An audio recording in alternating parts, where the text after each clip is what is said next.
Hello, everybody. Welcome to our Pro Rigs segment. Our guest is in the midst of a 23-year pro career, 28 top 10 finishes in Pro Tour events, 10 Pro Tour victories, including 2 elites and an MLF Cup victory.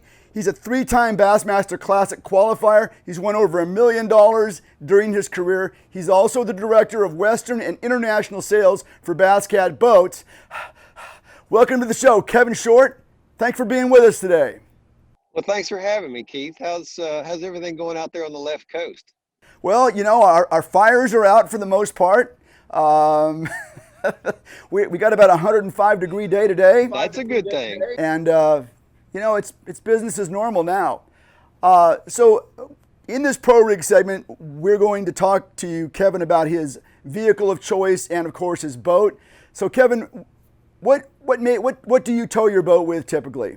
Typically, I'm towing my boat with a GMC 3500 dually, and the reason being is because I've got the biggest Lance camper that they make that goes in the back of it. So, and we've done that since 2007. I mean, we've had a truck camper and a dually, and it just for for dragging a boat around the country, it just works really well because you've got, one tow vehicle, you've got the camper, the boat pulls behind it, you get to the campground, you drop the camper out of the back of the boat, you got, a vehicle you can go anywhere with in less than 20 minutes, you can be set up and gone with the boat. We've tried, there was about a year and a half on the Elite Series, we tried double driving. My wife and I both drove, and we had a big fifth wheel, which was great when we got to where we were going. But the actual driving there, obviously with both, one of us, Carrie usually pulled the boat, I pulled the camper. It's twice as expensive on fuel. It doesn't save you any time. In fact, it probably takes longer with both of you driving, and it's just not as much fun as when you're traveling together. And I mean, that was a big deal for us and always has been, not just the fishing, but the actual travel and going to places and seeing places. So the truck camper setup, there's a lot of guys doing that now. Back in the old days, back in the day, when we did it, there was only like a real small handful. But it makes a lot of sense for, and I see a lot of weekend guys doing it, a lot of guys that fish like the opens. I mean, it really makes a lot of sense. And the truck camper that we've got now has everything that our really big, nice fifth wheel had in it and more. It's just all like tiny. It's like the original tiny house. Kevin, I remember running into you at a gas station at Lake Fork, Texas, and you had your camper and you had that big pink boat. By the way, Kevin has been called K-Pink for a long time. Where did you get that nickname, Kevin? Don Barone actually stuck that one on me in one of his stories that he wrote early on in his writing career with bass, and it was just one of those names that stuck. You can't get rid of it now, and honestly don't want to. But when we started the Elite Series back in 2006, obviously marketing became much more important then, because we were on ESPN and ESPN2, and you wanted, it seemed like the big thing to us was you wanted to stand out. Everybody had red and blue and black, and it kind of all blended together. Skeet was doing the yellow, it just started doing the yellow thing then. So Carrie and I were talking, trying to figure out, we need a color. We need a color that really shows up and stands out, and nobody else is really gonna try and jump on it. And I had like this nice pink button-down shirt that was, it was pink, okay? And every time that I'd wear the shirt, somebody would make a comment about the color. They noticed that color, and Carrie's like, well, I think you need to do that pink. I think that's your color. And I'm like, oh, I don't know if I can do that. Well, sure enough, I mean, I had shirts made, had the boat wrapped in pink. At one time, for quite a few years, I had a freaking 3,500 dually wrapped in pink. It was pretty, but hey, it worked well because everybody remembered the pink boat. I mean, I still get comment. I haven't had a pink boat since 2015. In 5 years. I've not had a pink boat, and I still get comments from guys about, "Hey, where's your pink boat at, man?" It's like, yeah, I'm no moss, no moss. Like I said, I remember we were down at Lake Fork. I think it was for some big bass tournament, and I was driving down the road, and I looked in the gas station, and I see this pink vehicle. It was a pink truck, and I told my wife, I said, "Hey, you know what? We got to go talk to that guy because I know him." Without even let's walk up. It's a small world, man. Yeah, exactly. All right, well let's talk about the boat now, Okay. because the boat is, if a guy doesn't have a boat, a guy wants to have a boat. And this segment is really special to our viewers because they get to get inside the boat that these pros fish out of and show us everything. Don't keep any Well, secrets. this is 2020. I haven't gotten my 21 yet.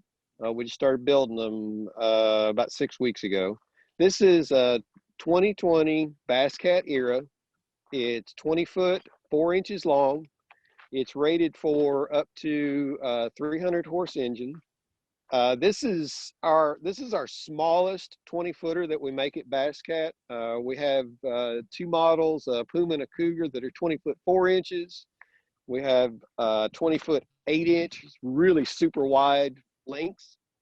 And then of course the Jaguar is the biggest of all. It's an even 22 foot. I like this boat. We'll get up in it here. I like this model. It's not the widest. Obviously, it's not the longest, but to me, it rides the best. It's the most fun to drive. I mean, this is what a lot of people, a lot of people equate this to is either a Corvette or one of the smaller Porsches. That's just a whole lot of fun to drive, and it is. I mean, it's a little bit narrower boat than some of our other boats in the front, but there's still plenty of room up here on the front to do everything that I want to do. I don't fish. I don't fish a lot of team tournaments. I mean, I do, but the guys that I fish with, both the guys that I fish team events with, will not fish on the front deck with me. So it's not like I need a huge front deck because I've got a big partner standing next to me. They, for whatever reason, they want to stay on the back deck. Starting up here at the front. Hey, Kevin, can I interrupt you for a second? Yep, you bet. Hey, when you first got up on the boat, there's something on the front of your trailer that allowed you to get on that. I want to see that because that might be the answer to my problems. We started Oh my with this gosh. pole and step system in I'm trying to think, either 2010 or 2011. Rick put one of these on had one of these on the boats at the dealer meeting that year, and we all looked at it and went, well, that's just the hokiest thing I've ever seen, until we used it one time. Yeah. The first time that one of us, stepped up on it and then made that next step and then stepped in the boat, it was like, oh my God, I wouldn't have a boat without one now. I mean, it just makes so much sense, man. I don't want to get crazy here, but I mean, when I first saw that, you just kind of glanced at it. Is that a standard thing on a Bass Cat, or is that a special order, or It's not a special order. It is option?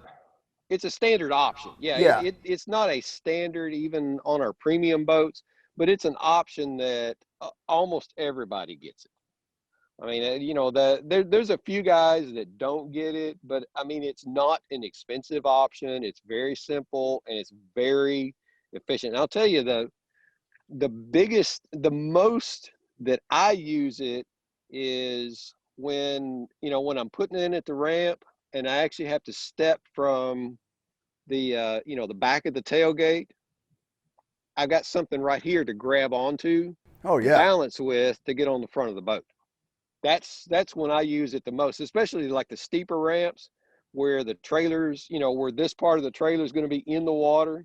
Man, I can jump up in the bed of the truck and I can reach over and grab that post and go right into the boat. It's very, very convenient.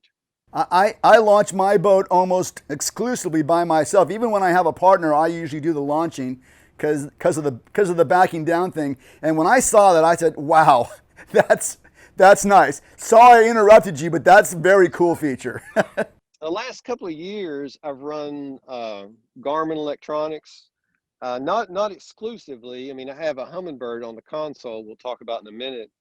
Uh, this is one of the new Garmin Ultras, an Ultra 106 10-inch screen.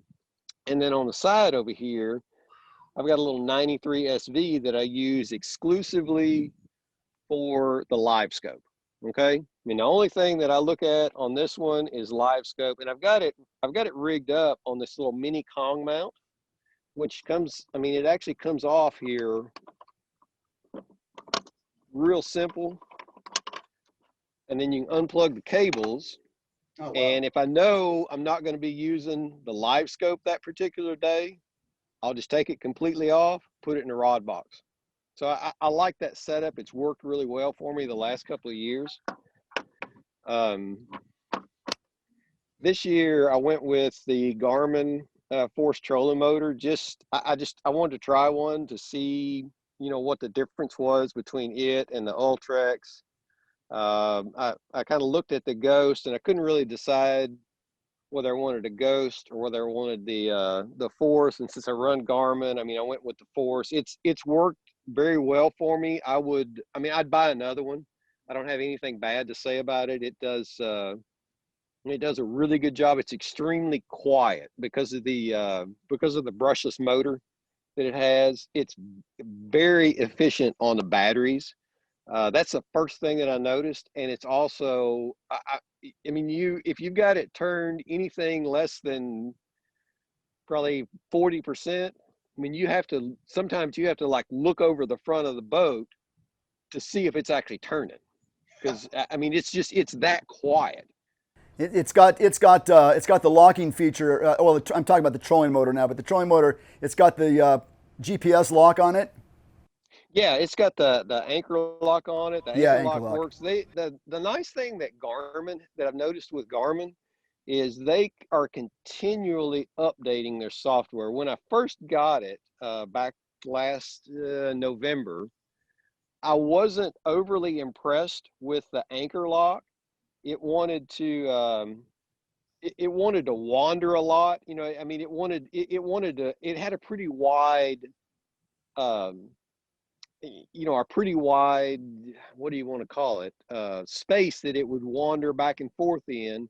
And I kind of changed some of the settings and got it closer, but they have continually updated their software over the last 8-10 months. And they've actually got it now to where when you hit anchor lock, it almost does not move. I mean, it makes such slight, before it would make big adjustments left and right.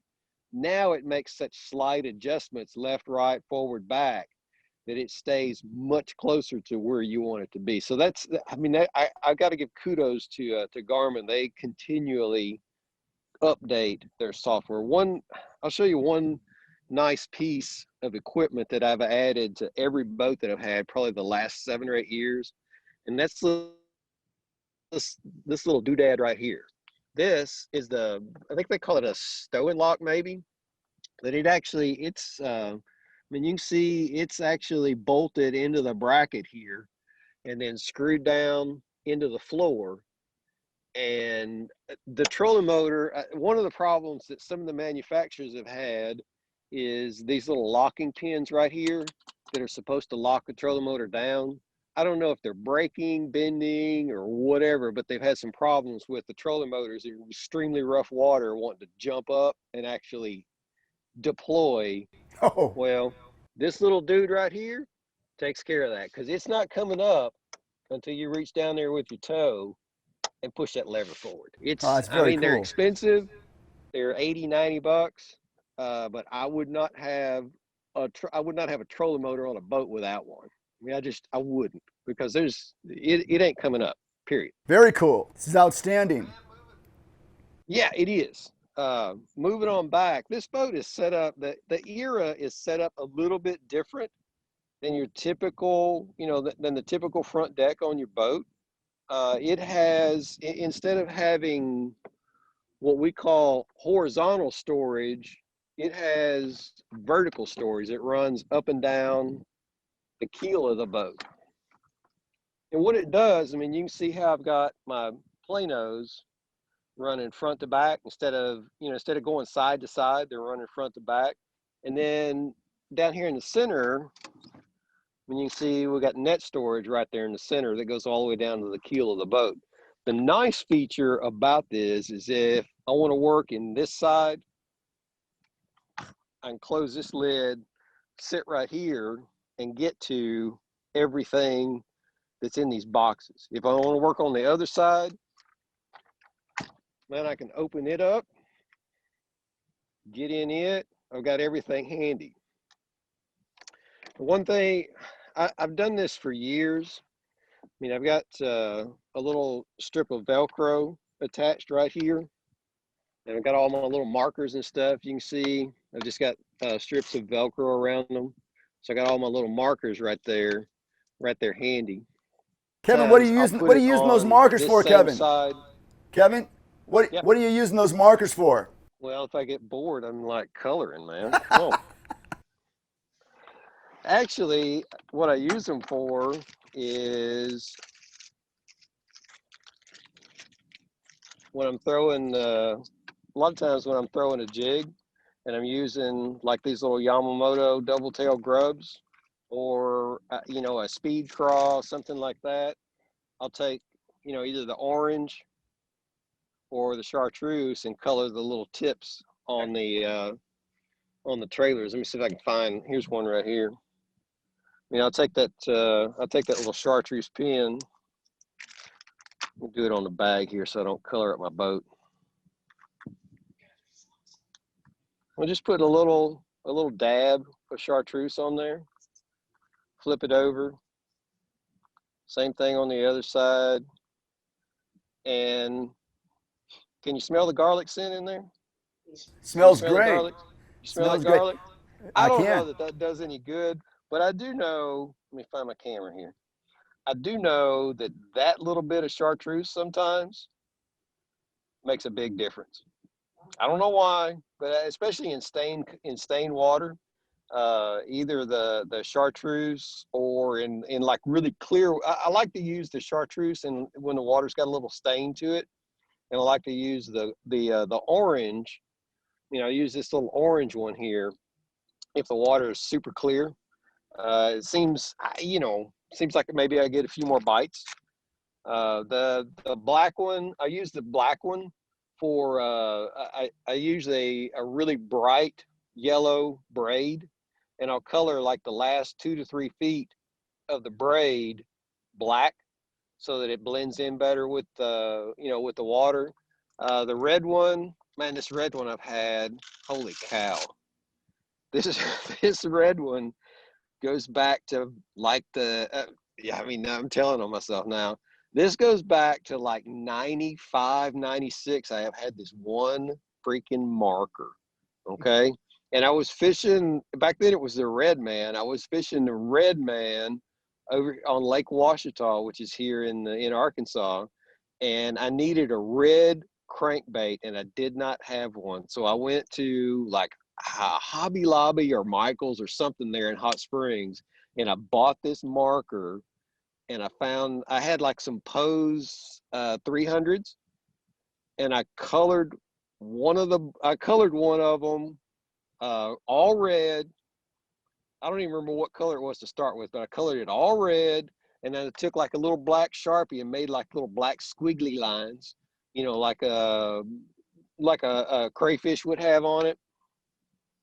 And I wound up, and this is the first red man that I'd ever fished in my life. Okay, the very first one, and I think I finished fourth. Okay, I actually drew. I drew my bro. What is he? He's my brother's. I drew my brother's brother-in-law. That was my partner for the day. Okay, and I spanked his butt. And he lived on the lake, and I spanked his butt left and right with that red crankbait. By about 11:30, I mean, I don't know, I had 17 or 18 pounds, and I just gave him my rod and reel. I said, here, yeah, you know, I've got another one just like it. Here's the one that I'm catching them on.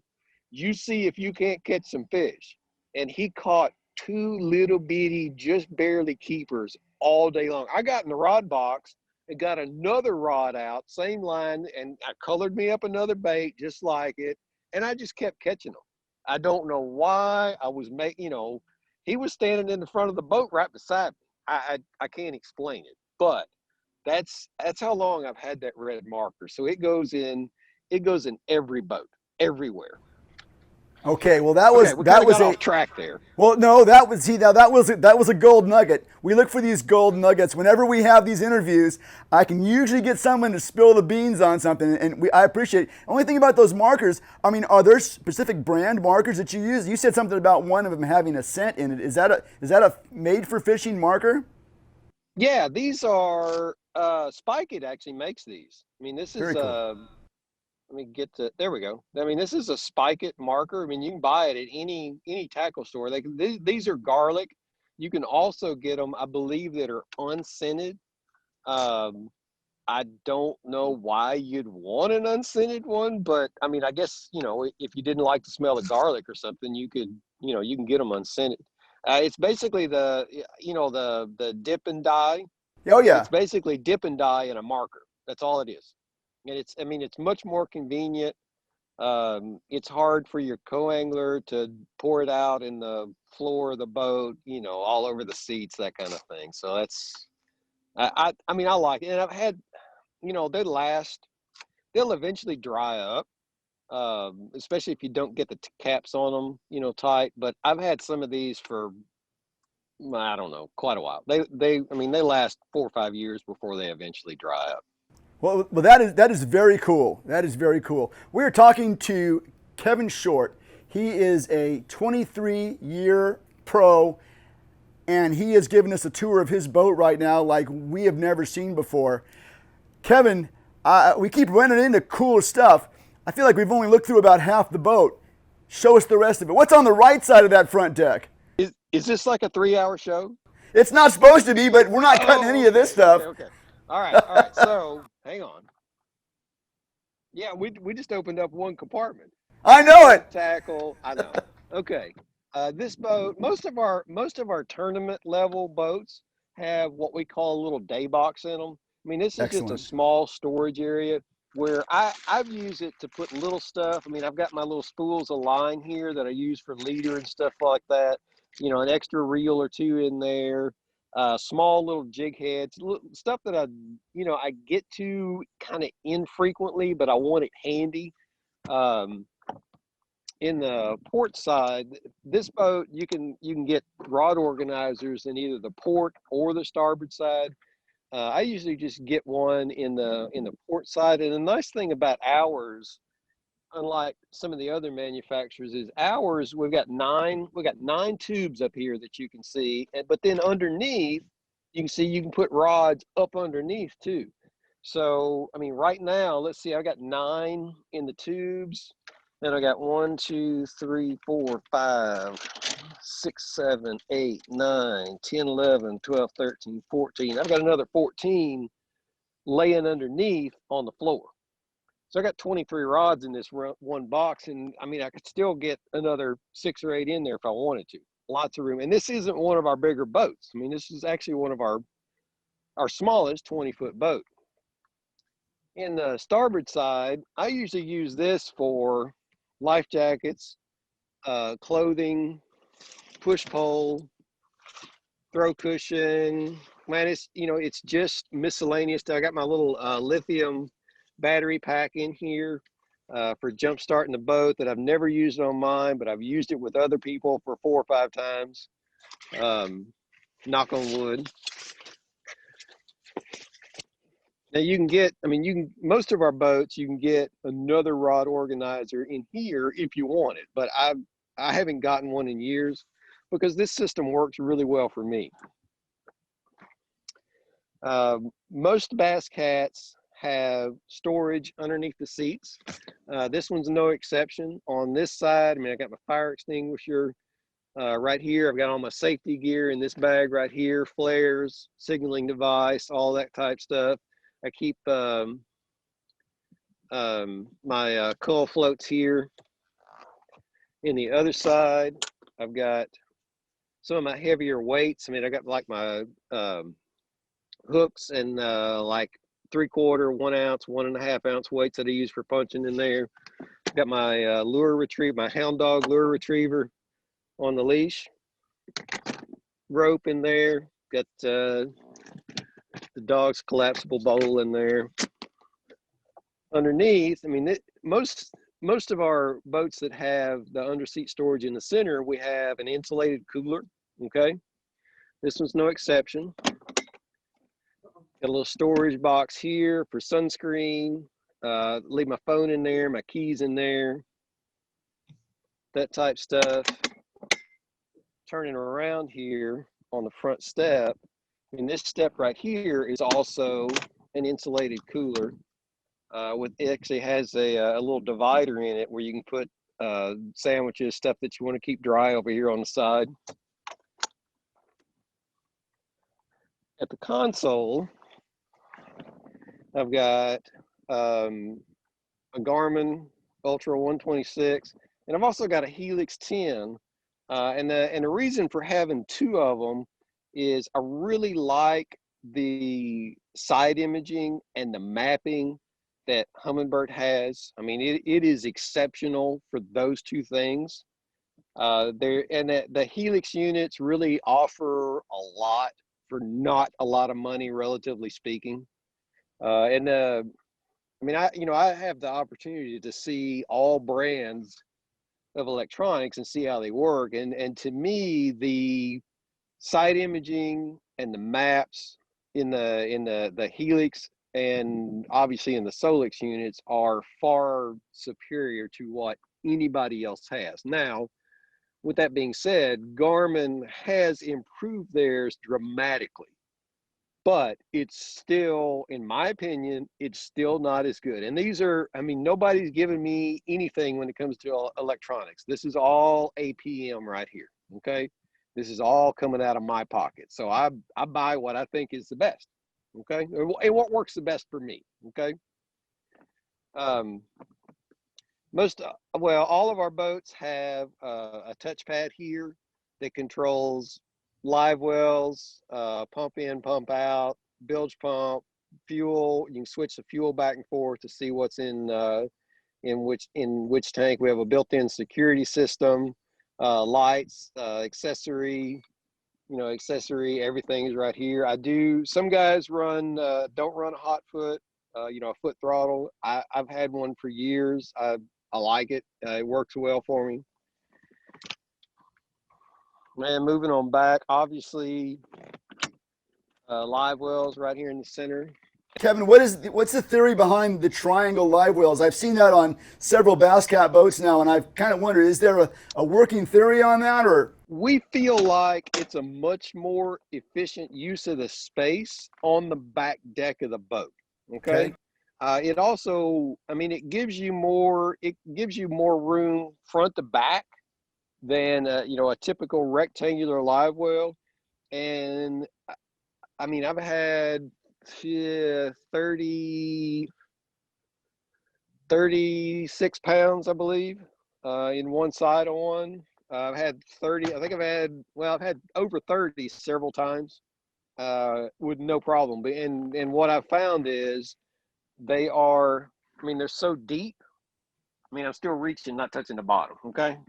Yeah. They're so deep that what you find is the fish, instead of being stacked side to side, the fish actually stack up vertically in the water. when you get a really big bag of fish in there. I mean, there'll be some that'll be side to side, but they also stack up vertically in the water. So I mean, it works out really well. One of the advantages to having the triangular openings is we found that it's a lot harder for a fish to jump out of this as opposed to a big square open. Okay. We also, by the lid opening this way, if one does happen to get up, he's going to 90% of the time he's going to hit this lid and come right back in, as opposed to a lid that opened up to the back. Whereas, I mean, if the fish jumps out on the deck, he's going to be on the deck and he's going to be gone just that fast. I don't know that I've ever had a bass jump out of our triangular live wells. Rectangular live wells, yes. We use a dark gray gel on the inside as opposed to white. We think that makes a difference where, when you open the lid and all of a sudden you've got light down in there and it was completely dark. Well, instead of having bright white all around, the dark gray doesn't seem to, it seems to make some difference in the fish don't get as excited as quickly because it's, they're not surrounded by white and you're putting light on top of them, if that Got makes it. sense. Got it. What's your outboard choice? Keith, I've been with Mercury since 95. This is the third. I think this is the third Pro XS 4-stroke that I've had. I had one on my 2018, one on my 2019, and one on this one. This has been the most awesome engine I think that I've ever had. I mean, I thought when I started with Mercury, they had just come out with the EFIs, and I thought that was like the best thing since sliced bread. I mean, it was a great engine, a lot of power. The Optimax engines, obviously they had their bugs in them, just like all of them do. But for as many of them as they built over the 20 years that they built them, they were an extremely reliable, extremely efficient, and extremely powerful engine. This baby right here is, I mean, it just, the very first one that I got just blew me away at the efficiency of it, the power that it has, low end, mid range, and all out speed. And they are just as efficient, if not more efficient, than the Pro XS. And the Pro XS was an extremely fuel efficient engine for a 2-stroke. This is no exception. It's lower maintenance. It's just it's an awesome piece of equipment. I mean, it really, really is. Power poles, man, I've had power. I was one of the first bass anglers to have a power pole back in 2006 on a boat. Everybody looked at me like I was crazy until they saw me sitting still one time when the wind was blowing and I wasn't on the trolling motor. Then it was like, oh my God, I got to have one. Well, and then we went for a couple of years. Everybody had one. And then Shaw was one of the first guys that had one too. Shaw got the bright idea to put 2 on his boat. Well, then everybody's like, oh my God, I got to have 2 of them. So, but there again, just like the grab post on the front, man, I would not, for the fishing that I like to do, I would not have a bass boat without power poles. I just wouldn't do it. I mean, that's so crazy. I wouldn't have one without power poles, and I wouldn't have one without a trolling motor with anchor lock, because they do totally different things. Super shallow water, you don't want the trolling motor swishing back and forth, stirring things up. You want to use your power poles. Deep water, obviously power poles aren't going to do you any good. That's when you need the anchor lock. So, I mean, unfortunately, or fortunately, depending on how you look at it, you want to have both. What an absolute clinic. Kevin, you have taken us places that we've never been before. What's coming up for you? Man, I am actually, I mean, right now, the boat is clean. And I just fished one of the Toyota series on Dardanelle, which is about an hour and a half from me now. The boat was extremely nasty. I actually had to go wash it just to show it to you. I've got to get this thing cleaned out as far as tackle goes, reorganized, resorted. We're leaving Monday to head out to Lake Mead for the U.S. Open. This will be I think this is the fourth year that I fish it. I mean, I always wanted to fish it. I mean, I've wanted to fish it for the last 25 years, but it was always the schedule, the timing was always bad for guys that fished for a living to be able to fish it. With it being in October and the fact that I'm not fishing as many tournaments as I was, hey, I don't want to miss it any year. I really enjoy it. That's always been a fun event. Kevin, I appreciate you coming on and going over the boat with us today. You had me on that step up right away. You had me sold when you showed that step up. Woo, man, my life got so much easier when I saw that. Thanks for being with us. It's good to catch up with you, and we'll talk to you again real soon. Thank you, Keith. Thanks for having me, man. I really appreciate it. It's good to see you. All right. Thank you.